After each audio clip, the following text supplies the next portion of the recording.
Hello friends, and welcome back to the channel. And today we're going to be doing a little bit of an experiment in my watercolor sketchbook. I was asked through a little bit of a challenge to work with a supply I loved. And I lately have been really enjoying using flat brushes in my work, so I decided to challenge myself a little bit and do a painting with nothing but flat brushes. I have two of them. These are Princeton Aqua Elite brushes that I picked up from my local art store, and I just wanted to see what all could I get away with doing with them. I had this little sketch in my sketchbook that I really liked, and I wanted to play around with some dramatic lighting and some washes, so here we go. Starting off with just some basic skin tones and just getting those first couple like broad colors down on the page so I at least have a base to work from. I realized pretty quickly with this skin tone that I made it a little bit pinker than I anticipated, so we just mixed in a little extra paint. This is my main palette over here that I use most of the time. It's a mix of Daniel Smith, Sennelier, and Vinci paints. Those are kind of the main brands that I've tried at this point for like my main professional level watercolors. So added a little bit more, I believe that's yellow ochre in there just to get a little bit more of a golden tone to her skin. Get something a little nicer going.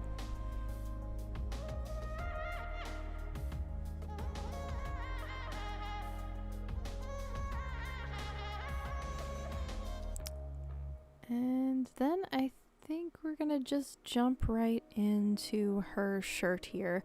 The reference I was using is a different pose than this, but I really liked the lighting in it, and I liked the billowy, definitely white shirt, so I wanted to kind of emphasize the lightness of the shirt as the light came in on it, but I did want to still be able to play with shadow and texture, so I just did a super light wash of indigo as my base, and then I'm going to start layering in some shadows on top of it with deeper shades. I do really love blue colors.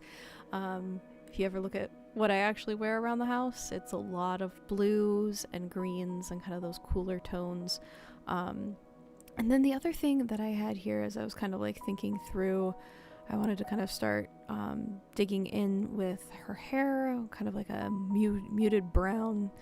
So definitely wanted to kind of tone down that brown a little bit so it wasn't just a straight brown, and it kind of ended up with this kind of dark ashy brown, which I really kind of liked, but I ended up kind of going back later and playing around with that tone a little bit more. I think on the other opposite page of this was the heads with different hairstyles that I was playing with in my last video, so definitely wanted to see if I had learned anything, even though I'm using just the flat brush. Definitely just trying to get big washes, big swaths of color down to begin with before I go in with any amount of detail. So just trying to get a baseline of like what color is going where, what I'm going to be kind of playing with to start, and then building in from there.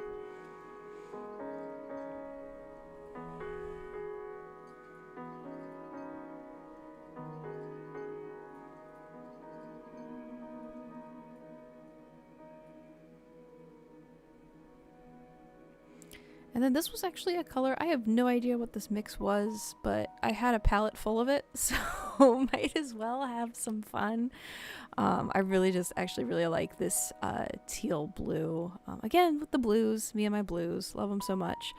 It's kind of this gorgeous turquoise color, so I really just was like, you know what, I wanted to have some fun color in her skirt, so let's just run with what's already mixed up and play with paint so I'm not wasting any paint.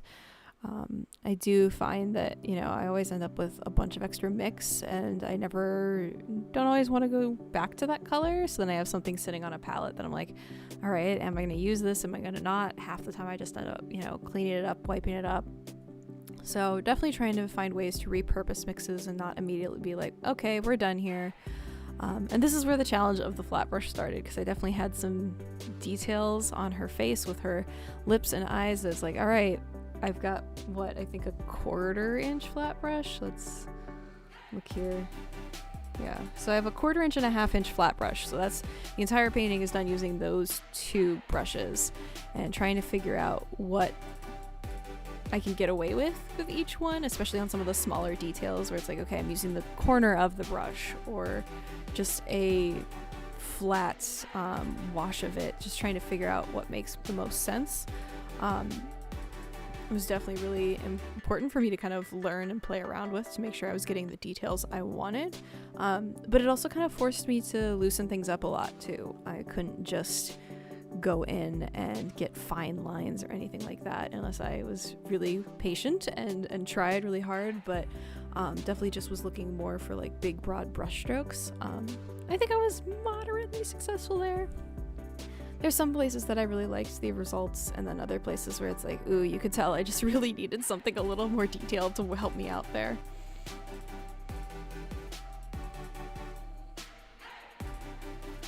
There's that gorgeous turquoise really coming in now. Trying to get the folds of her skirt.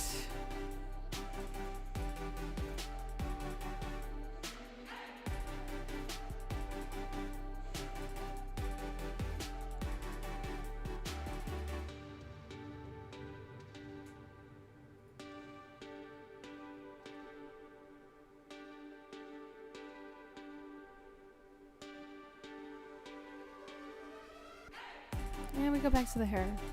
While I wait for another area to dry, try to pick out a new area to play around with. So definitely going back in for another layer with the hair, trying to darken that up a little bit and add some detail into the braid. I think I ended up going over her hair a couple different times here just to get those like layers of color in there, as well as, you know, getting some of the definition between some of the details in her hairstyle. Well, I really liked how the braid came out. I have mixed feelings about whatever is going on with her bangs here. Definitely a little bit of a messier look. I think if I had a more detailed brush, I maybe would have done a little bit more flyaways. And getting those brows to behave was a little bit of a challenge with the smaller brush as well.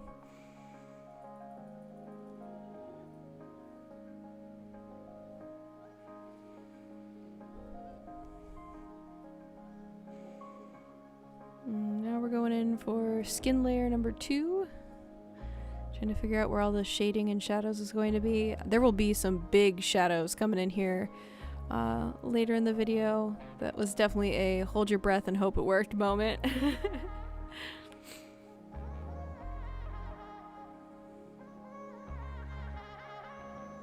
Just trying to get a little bit more color in there. I always forget how much that watercolor can, that kind of drying shift, like I'll put it down on the paper and be like, oh my gosh, this is so dark, and then I realize, oh, that lightens up quite a bit, and kind of definitely a matter of learning my paints a little bit more and how much my paint will lighten as it dries, so I don't panic and be like, I ruined it. And it's like, oh no, you just need to wait like a couple minutes and it will be fine. And I think as a result I also get a little washed out. I don't think I get as bold of colors as I'd like sometimes, just as I'm like working, because I, you know, don't anticipate that drying shift, and then I'm wary about putting down another layer. But we're starting to go in with the lip color a little bit, something a little more pink. Didn't want to go super bold with the lip. I know I went a little crazy with some lip colors last time, but this one is a little bit more, definitely going for something a little more natural looking. And then we're going to start going in with some more shading on her shirt. Definitely leaning into where my light's coming from and figuring out where all those shadows are ultimately going to be hanging out.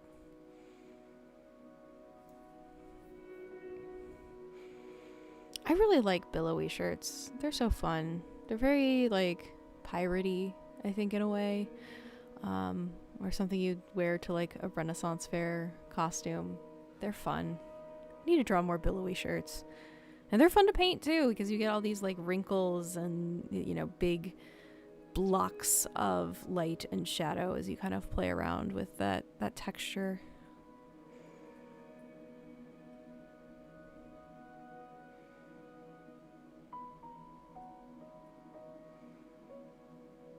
Wait for some drying time.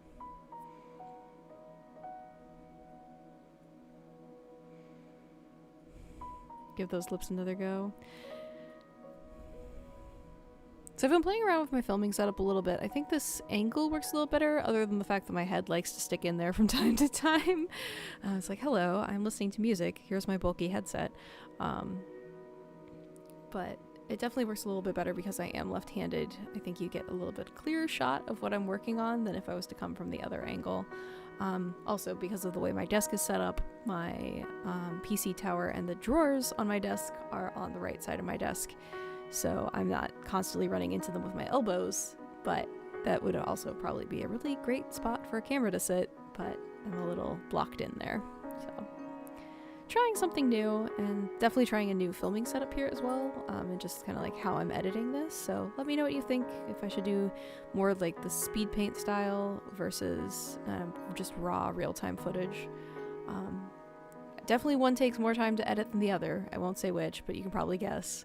So it'll be a little easier to do this style of video, just to churn out things and share my work as I go, versus the more real-time stuff takes a little bit longer to edit and figure out what's going on. And I also discovered that it takes me a lot longer to paint things than I think. Which is definitely one of those things, like I feel like I'm very bad at estimating my time and how much time it takes me to do things, and then I'm sitting there going like, oh, I've been at this for an hour? Oh goodness. That's a long time, but we get good work done, so.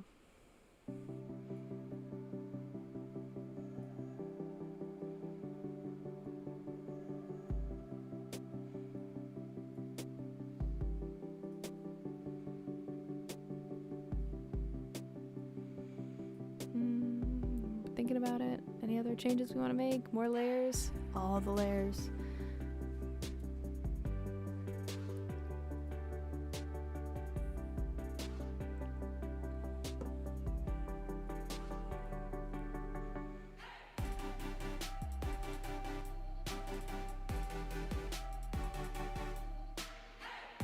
And here we go with my dramatic lighting. The reference I was using had this like really sharp like band of like light, warm light coming through with dark shadows all around. So I really wanted to play around with that and see if I could get that effect in a painting, because this was clearly something that was done with like digital art. So definitely kind of digging into my quinacridone gold here to try to get that yellowish tint going. And then I will be going through with my shadow shade, and this was definitely a hold your breath and pray and hope it works out the way you want, because it's like, all right, there's no going back. I'm about to paint over this whole thing. But I think the effect actually ended up coming out really kind of nice. I definitely wish I had a bigger brush for this, because there was a lot of back and forth as I tried to get the coverage I want. And I was also a little wary of just doing a like wet on wet wash here as well. Well, to be honest, like it's not a technique I use a ton, but I kind of wonder if I would have had an easier time of doing this layer if I had just put down a big layer of water first and then gone in with the paint. But I think I would have also been worried that I would have lost some of my like I guess some of the color that I ended up getting, especially with the yellow tint, where it's like, okay, well, we're going in with this. I hope it works.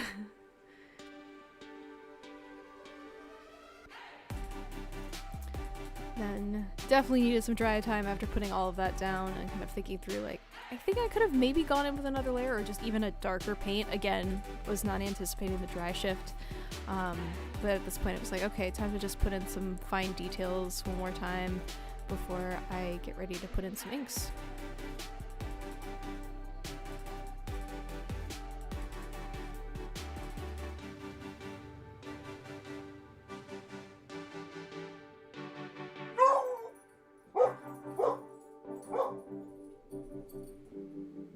Thanks, dog.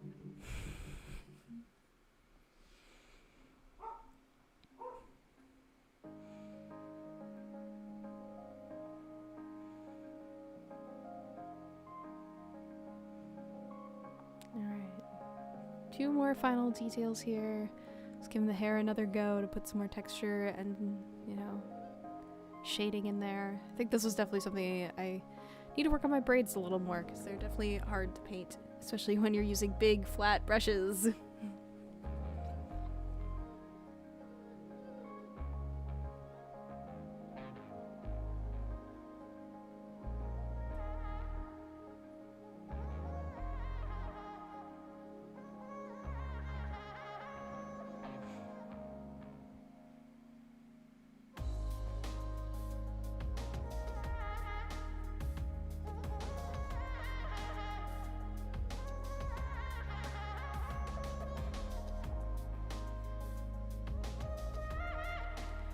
the eyes and lips are definitely details where it's like, okay, better hope you've got just like the edge of your brush to get what you need in there.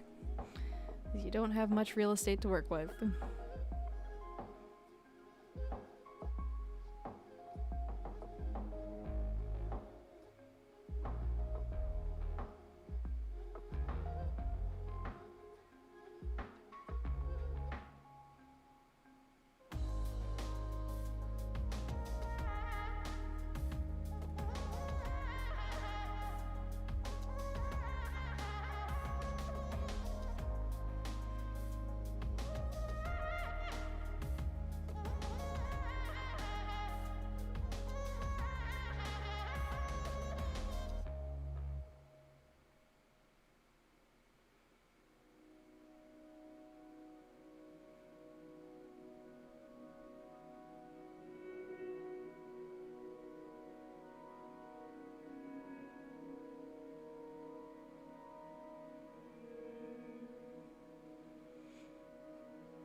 And we are ready to go in with ink. This has been something relatively new for me to start like playing around with, of like, okay, like just putting in some like extra detail, especially on this one where it was like, okay, I was very limited with the brushes I chose. That it's like, okay, I need something to help me out and get some of those like finer details in, because I wasn't going to be able to do that in paint alone. So definitely wanted to go back over and add in some like just final details here before getting ready to finish this one out. Definitely have been liking how these the fine lining and inking has been going as a way to just make my paintings just really pop a little extra, and kind of leaning into the more illustrative style that I really kind of like doing. So this has been kind of a fun experiment, and I've definitely been playing around with, okay, how much do I really need to place down versus what can I just suggest? I don't necessarily go through every single line in the original drawing, but just making sure that I get kind of those initial details through, and then just adding in a little bit of extra to just make things feel a little more finished, without losing a whole chunk. I think that's definitely the thing, is like there's definitely moments where it's like, am I done? It's like, well, no, now I've got like a whole section that feels a little bare, so making sure I get just like the right amount of details coming through with that ink has definitely been helpful to do. And something I'm going to probably still be narrowing in on and playing around with more.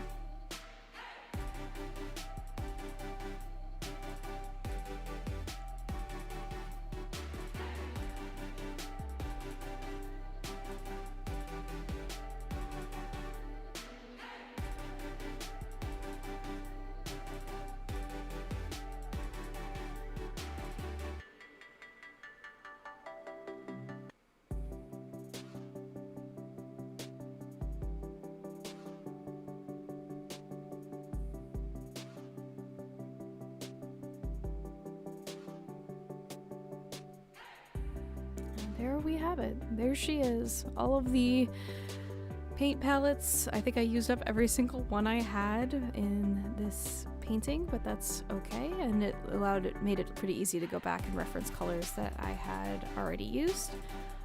But thank you so much for watching. If you enjoyed watching this, let me know what you thought, if you'd like to see more of these types of recordings. Otherwise, give a little subscribe if you don't mind hanging out, and we'll keep going with our little painting experiments. See you next time.